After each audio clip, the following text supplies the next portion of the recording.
Hello, good morning friends. This is Aadish and welcome to Avatar academy. आज का चौथे lecture में हम लोग डिस्कस करेंगे कुछ क्वेश्चनों को लेकर। 4 क्वेश्चन मैंने पुटअप किए हैं पिछले लेक्चर के अकॉर्डिंग। तो पहला क्वेश्चन से स्टार्टिंग करते हैं। पहले क्वेश्चन में क्या है कि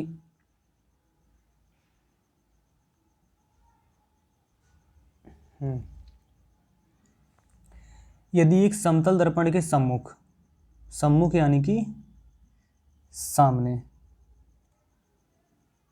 सम्मुख कोई चीज़ रखी होती है तो उसे क्या बोलेंगे हम लोग? सामने। ओके।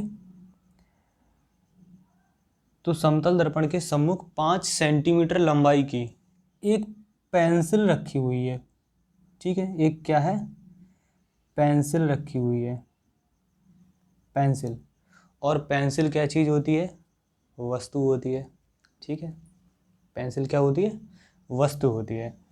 तो समतल दर्पण द्वारा निर्मित पेंसिल की प्रतिबिंब की लंबाई कितनी होगी? इसमें प्रतिबिंब की लंबाई पूछी गई है। तो इसे देखेंगे।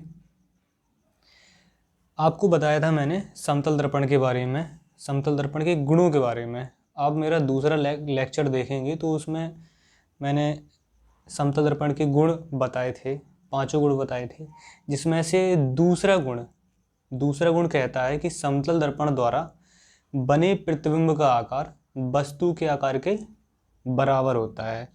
यानी कि जो पेंसिल की जितनी लंबाई है उतनी ही उसकी प्रतिबिंब की लंबाई बनेगी। तो इसके हिसाब से हमारा आंसर कितना बैठेगा?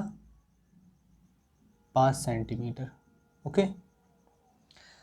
अब आगे वाले क्वेश्चन पे आते हैं। सेकंड क्वेश्चन में क्या है? 160 मीटर ऊंचाई के एक मनुष्य का पूर्ण प्रतिबिंब देखने के लिए दर्पण की आवश्यक अधिकतम ऊंचाई कितनी होगी?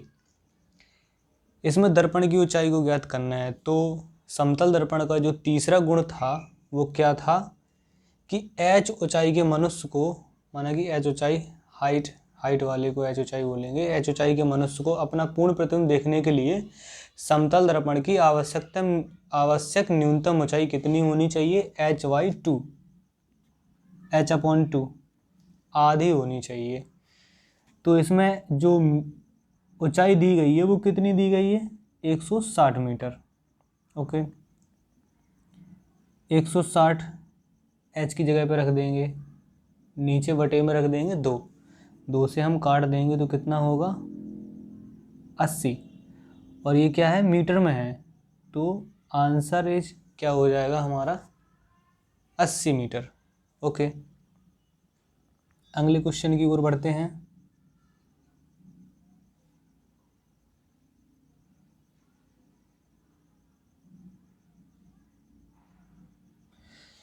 तीसरे क्वेश्चन में है, जब हम दर्पण के सम्मुख यानी कि सामने सम्मुख खड़े होकर अपनी बाईं आंख को स्पर्श करते हैं तो प्रतिबिंब में दाएं आंख को स्पर्श होता है, क्यों? ये क्यों होता है आपको पता होगा। इसका आंसर है पार्श्व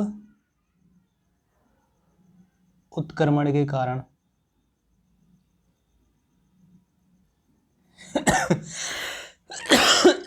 सॉरी गाइस, पार्श्व उत्क्रमण के कारण होता है। ठीक है, जिसमें हमें अक्षर उल्टे दिखाई देते हैं, कुछ उल्टे दिखाई देते हैं, कुछ सीधे दिखाई देते हैं। ओके,